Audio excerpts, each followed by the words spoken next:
Hello friends, and welcome to the weekly moon update.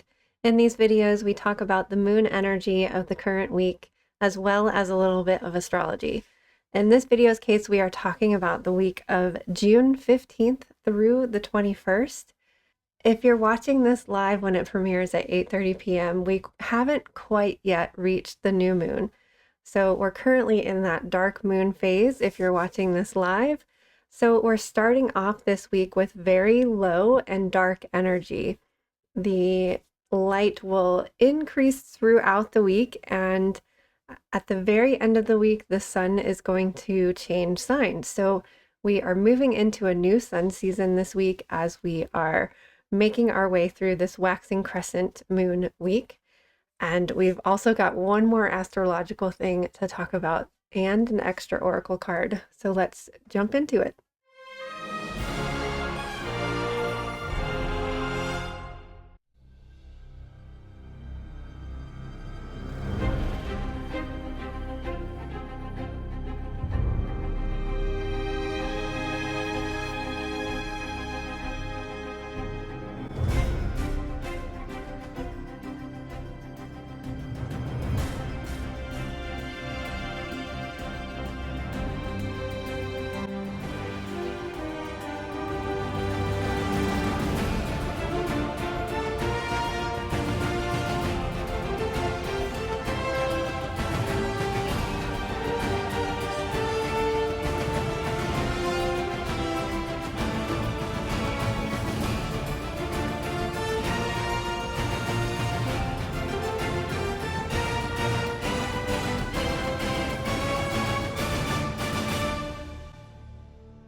So technically we do have a first quarter moon week this week, but it's not happening until Sunday. So like I said, this whole week is a waxing crescent, but we're really kind of starting off new here and dark. Right at the same time that the moon is new tonight, Sunday at 10:53 p.m., it's going to start to transition. So we will be technically starting off Monday with a Cancer moon. And while water signs are not the best, my favorite to start off the week. So Cancer is a cardinal sign. All of the cardinal signs initiate us into a season. So they're good at starting things, initiating things, and Cancer initiates us into summer. So starting off the week with a cardinal sign feels good, even if it is a water sign, which can tend to be emotional. And when we're talking about moon energy, when we're talking about Cancer energy, we are talking about emotion. So we'll be in Cancer energy all day Monday and all day Tuesday. And I liked whenever the moon goes through a Cancer sign, I like to practice some sort of self-care on that day, because then at least once a month you're doing something extra special for yourself, and the moon encourages you to do that every month when the moon is in Cancer. Really early in the morning, Wednesday, is when the moon will start to transition into Leo. A really quick transition at 8:05 a.m. So we're kind of like starting off our day with the moon transitions here on Monday and Wednesday. Even though we're still about a month away from Leo season, we still have a lot of Leo energy here when the moon moves into Leo, because last week Venus moved into Leo and Jupiter is getting ready to move into Leo. And you can just really feel the shift in energy that I think was very much needed, of more positive and hopeful energy. And there seems to be this emphasis on Leo this summer, and we've got some cards that have some Leo energy to it too. So there's just this like vibrancy and excitement that we can harness onto when the moon moves into Leo as well. So this is the like looking your best so that you're feeling confident. I find that like when you wake up in the morning and you put on something that just makes you feel good, whatever that is, even if that's just like a pair of sweatpants so that you're comfortable. Like if you wake up in the morning and just do something for yourself to give you that extra confident boost, I think it's a really great way to tap into the Leo energy, and especially the Leo moon energy. to kind of take that internal Leo and put it on the outside, because we all have Leo in us. No matter if you have planets there, we all have a house where that Leo lives in. And we'll be in Leo energy all day Wednesday, all day Thursday, and then another morning time transition a little bit later this time when we move into Virgo, which is it's kind of funny. Like, you would think Virgo would be the early starter, but the moon's going to have like a little bit of a transition and will officially be in Virgo at 10:37. So if it just happens that like Monday and Tuesday ends up being like too emotional for you and you don't get things done, and maybe Leo's a little bit distracted by socializing on Wednesday and Thursday, Virgo is coming in at the end of this week to help us get those last minute things done.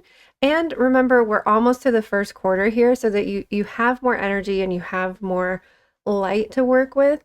So if the beginning of the week was a slow start for you for whatever reason, Virgo can help us close out our work week with organization, getting something done, even if that's just making the to-do list for next week's work week. And as always, when we have Virgo on a weekend, it makes me feel like that's a good time to like get those chores done, maybe the things that you've been neglecting, especially with part of the weekend being Libra energy too. But the Libra transition's not happening until late afternoon on Sunday.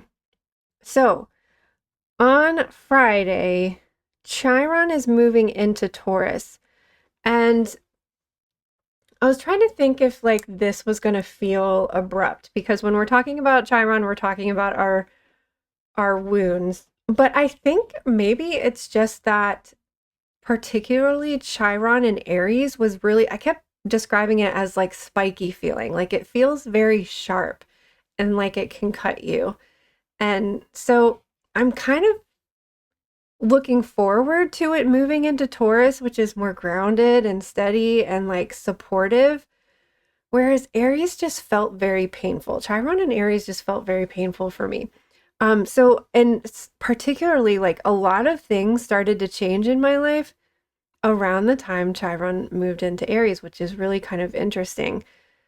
February of 2019. So if you can remember what was going on for you, I mean, this was like the year before COVID, so like I think a lot of us were probably I remember 2019 being a very, very transformative year, but in the sense that I was like ready for 2020. Like I thought 2020 was going to be my year. And then it was like everything came to a screeching halt and we all know what happened after that. So I do remember like Aries, 2019 was just like a really good year for me. And I was like ready to jump into 2020, like, yeah, let's go. And then COVID. But so I'm kind of looking forward to Chiron moving into Taurus, but because we're talking about Chiron, it might not feel too good. I'm hoping it's going to be a good transition, but because we're talking about Chiron, it's always going to be painful. This is going to be, instead of like Aries being like really sharp, painful, Taurus is going to be more of that dull, heaviness, I guess. So that's happening on Friday. Chiron hangs out in a sign for quite a while. So like I said, it's been in Aries. It's going to retrograde back into Aries again before it moves back into Taurus. But yeah, I don't know. I'm hoping for the best with this transition into Taurus, but who knows, because Chiron is always painful. But the sun is moving into Cancer, so we are officially at Cancer season.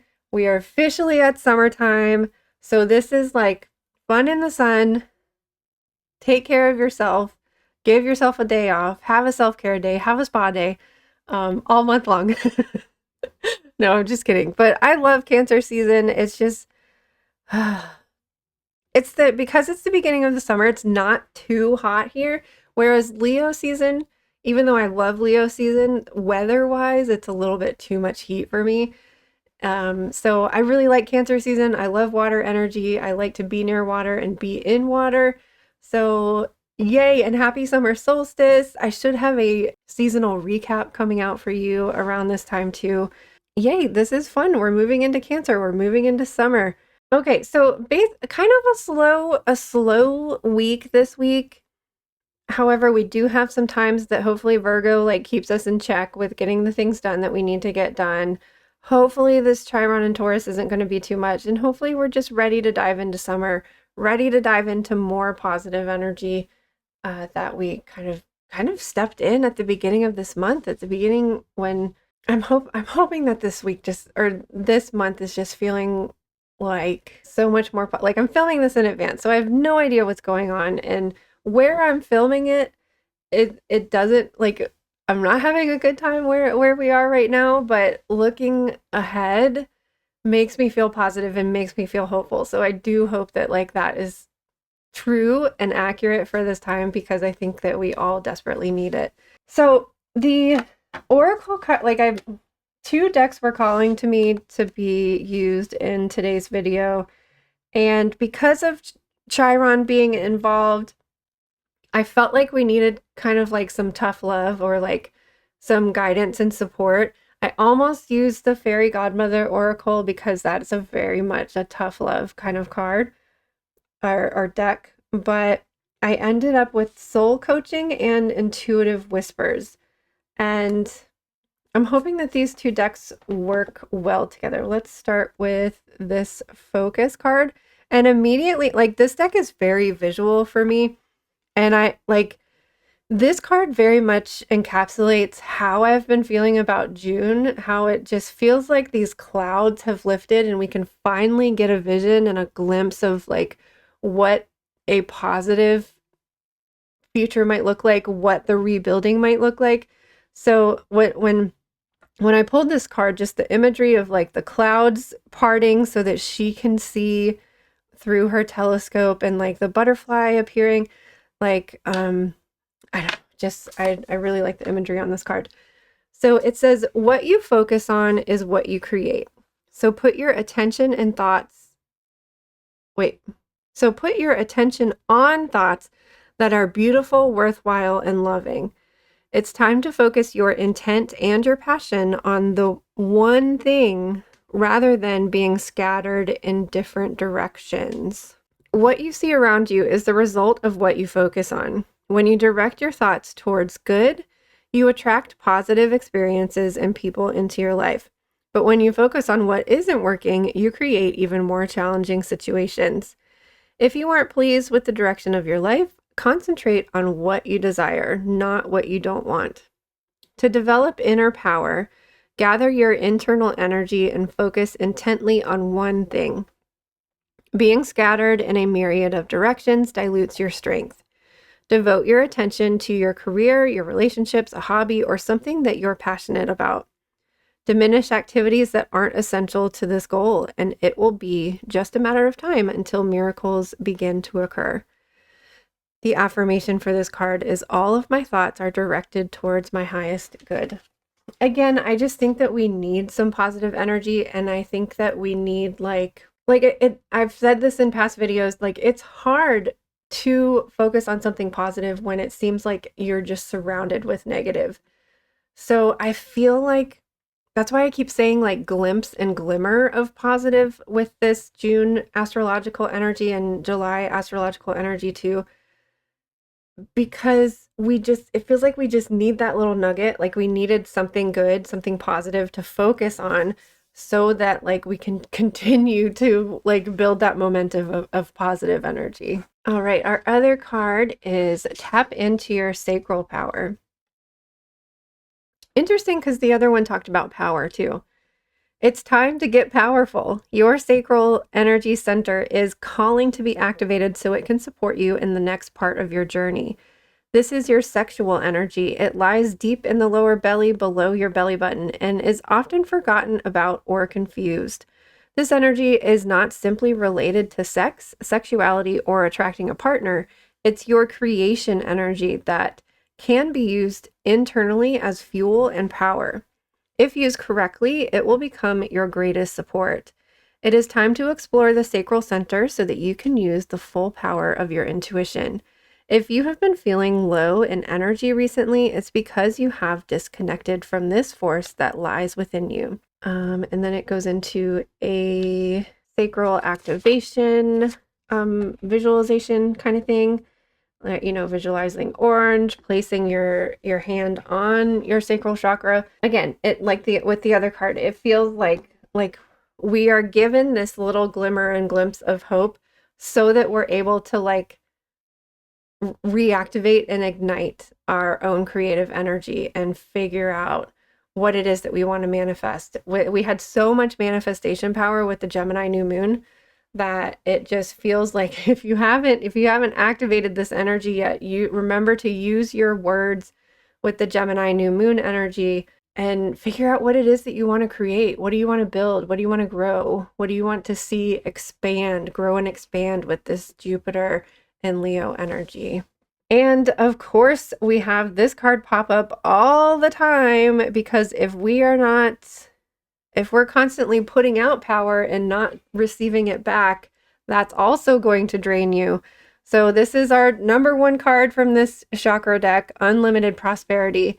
Money is energy, and we hold a precious choice whether to prevent or encourage its flow. Are your channels for giving and receiving open wide enough? Do you allow the vibration of prosperity to radiate both from you and towards you? Reflect on your resources and how you can use them to create more abundance for both yourself and those around you.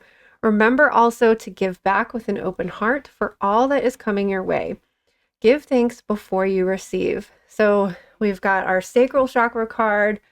Now we've got a solar plexus chakra card. The crystal they recommend is yellow fluorite, and I think yellow fluorite came up in one of the previous videos too. And the herb for manifestation and prosperity is basil. So last but not least, we have a very royal, regal stone, lapis lazuli. It brings confidence, courage, and good fortune. Known as the Queen Stone, it activates your third eye chakra for enhanced intuition, wisdom, and insight. Lapis lazuli also boosts self-esteem and helps you to develop your psychic gifts. The affirmation is, I am confident and honor the queen within. So lapis lazuli is blue, obviously you can see, but it does have gold specks in it, and the gold specks are pyrite. So it's like third eye mixed with a sacral or solar plexus chakra energy because it has the pyrite with the blue. What is the blue? I don't know what the blue is. Sodalite, I guess. So, wow, we've got a lot of really positive energy here. And I for one, am so ready and welcome this positive energy because I know that we all need it. Gosh, it sounds like we're just I can't stop saying glimmer and glimpse. So I hope that we're feeling inspired, getting these visions of what we can build, what we can grow, what we're going to look like in the future, because I really have felt that we have been so surrounded with so much negativity. Earlier in the year, I was talking about feeling just blasted with negative energy, from every direction, the Rainbow Bright character that just the murky and lurky gloom doom boomer machine or whatever the heck that was.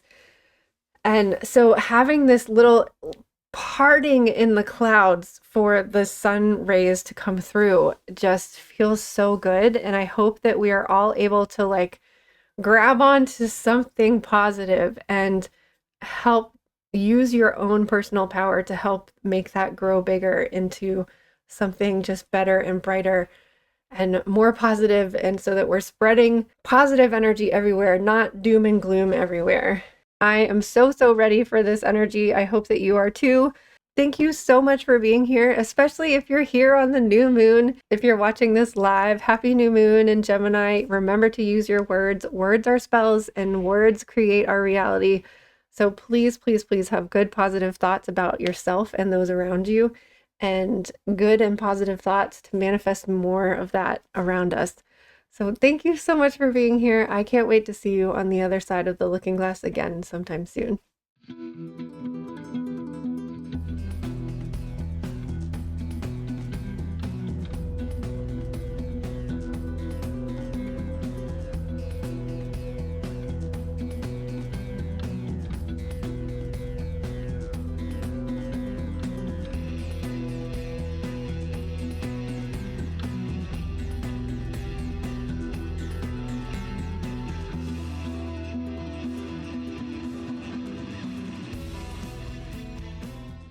and we just had we